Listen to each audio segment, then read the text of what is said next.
Welcome back to part 2 of my garden railway build. At the end of May, all the railway sleepers were jet washed, to remove grit, moss and other plant life. It was then time to move them down the garden.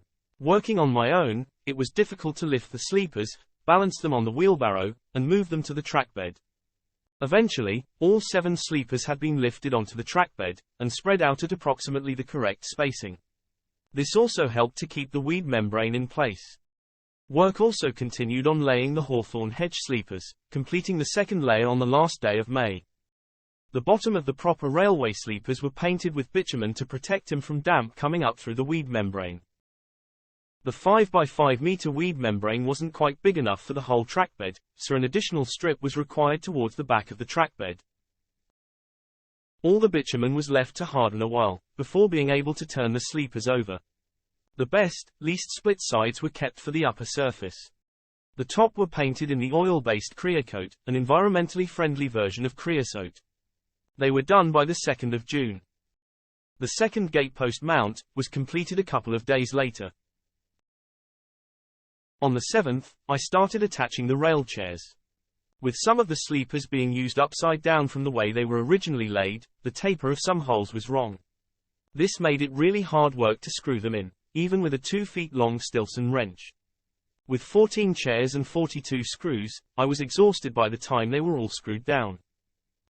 In order to fit in my trailer, the rails came in 4 pieces.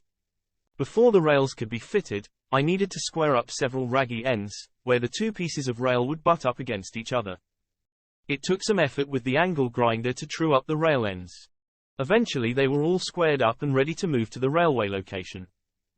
I used a long plank of wood sitting in the chairs, to align all the sleepers as close as possible to being in line. The 9th of June was the big day for assembling the railway. The longest pieces of rail weighed around 400 pounds each. My wife thought we were going to need to invite a number of people around to help move them. That was until I realized how dry the weather had been, and how firm the lawn was. This allowed me to use the crane on my World War II Dodge truck to lift and move the rails down the garden.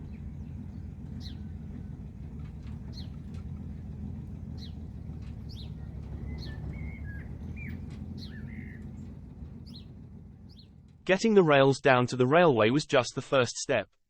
This is where the rails were dropped off. I dropped the rail onto some 2-inch dowels, to use them as rollers. A stool was used to support the end, as the rail was turned along the track. Planks were laid across the sleepers, to give another flat surface to support the rollers. Using a piece of nylon webbing around the rail, with the other end fastened to a large dowel handle, I was able to lift one end of the rail on my own. This enabled me to lift the rails into the chairs. It took a while to rig each rail for lifting, then raising it via the chain hoist, driving down the garden and dropping it off on the sleeper wall. Rail number 3 is ready to be lifted into position. None of the rails were secured in place at this point, merely just resting in the rail chairs. Rail number 4 is now sitting next to the chairs, ready to be lifted into place. The overall track length is 16.5 feet.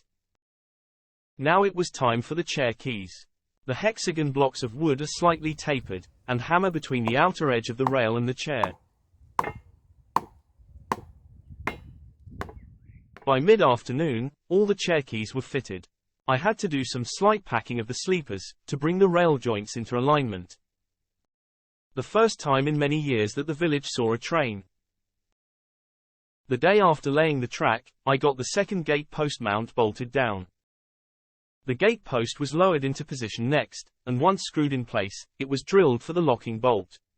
This allowed the gate to hang freely without the blocks of wood that had previously supported it. I fitted some wooden edging alongside the track, to contain the ballast and stop it from spreading into the future flower bed. To the left of the gate, I built a small fence extending to the hawthorn hedge sleepers.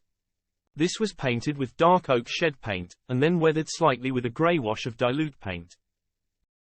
It was looking good by mid-June, but we were struggling to find a supplier of suitable ballast locally. I spread out some of the river gravel used as the soakaway behind the sleeper wall. The mix of cream, brown and grey made a nice contrast to the dark sleepers, especially when wet.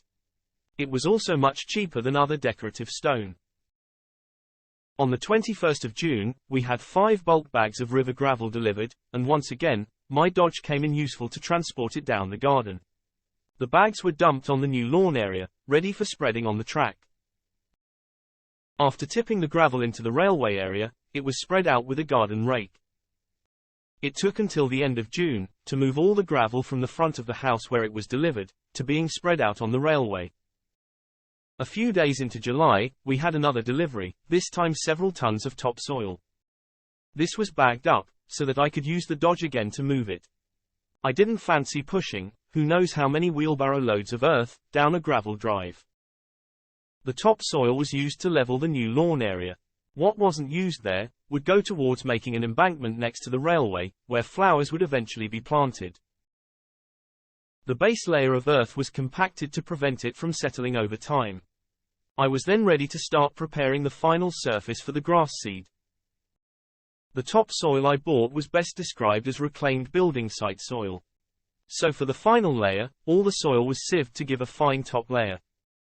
I sieved the soil, 1 wheelbarrow load at a time, and then it was spread out over the new lawn area, before returning to sieve more soil. The grass seed was next, sprinkling the seed in several directions to give good coverage. Once all the seed was down, I went back over the lawn, spreading another fine layer of soil, to hide the seed from birds and to help to trap in moisture. With that done, out came the hose pipe for the first watering. Back alongside the railway, I cleared as many weeds as possible, sprayed some weed killer, and covered the area with a weed membrane. The remains of a large tree trunk was positioned on the membrane, to start raising the height of the flower embankment. By mid-July, I was starting to build up soil in the embankment. 1 week after seeding, I started to see green shoots popping up all over the new lawn. On July the 20th, just before we went on holiday, the lawn was greening up nicely. I didn't have to water the lawn again after the initial seeding, as we entered a period of heavy rain. This rain washed some seed out of the ground, leaving a small river of seeds flowing along the sleeper edging. Before going on holiday, I planted some old credit cards along the edge, to try and slow the water flow, and help to prevent the seed from being washed away. After our holiday, I went back to barrowing topsoil into the railway embankment. By the 20th of August, the huge pile of topsoil in the front garden was gone, and it was all piled up in the embankment. The soil would be left to settle over the winter, and I'd wait until spring 2024, before planting anything. By the end of August, we had a new lawn. It was a bit patchy in places, probably where the seed was washed out. As a result, over the next couple of weeks, I overseeded the thin areas again. In early September, it was nice to photograph a sun set over the crossing gate, with a lawn in the foreground, rather than a weed membrane.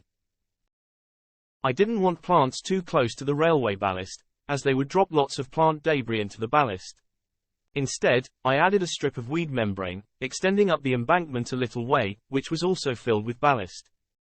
This blends the ballast into the embankment, pushing the plants a little further away from the track.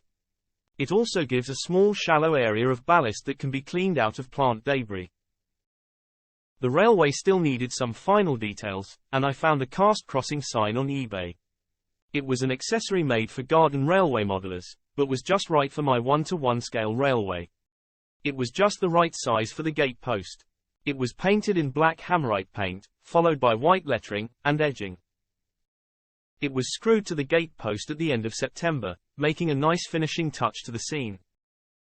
I wanted the lawn to take root a decent amount before trying to mow it, so for a few weeks, I just gave it a light strimming to control the height. By the start of October, it had its first proper cut with the mower. I was very pleased with the look of the new lawn and railway. It was the last part of a major rework of that part of the garden, but the work wasn't quite over yet. I still had the hawthorn hedge path to lay. The path would be around 100 feet long, extending from the far end of the garage to the end of the railway. Work began in early September, starting by the shed and trailer, and working down the garden. By the third week in October, the path was laid down to the end of the lawn, with only around 5 paving slabs left to lay behind the railway. The last few paving stones were completed by the 23rd of October. This completed the construction of the railway and surrounding landscaping. Since February 2021, the garden has seen a major transformation.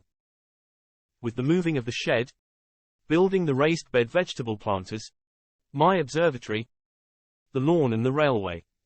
It's been a lot of hard work, but has provided us with what we wanted from the garden, along with easier maintenance. Thanks for watching. Don't forget to like and subscribe.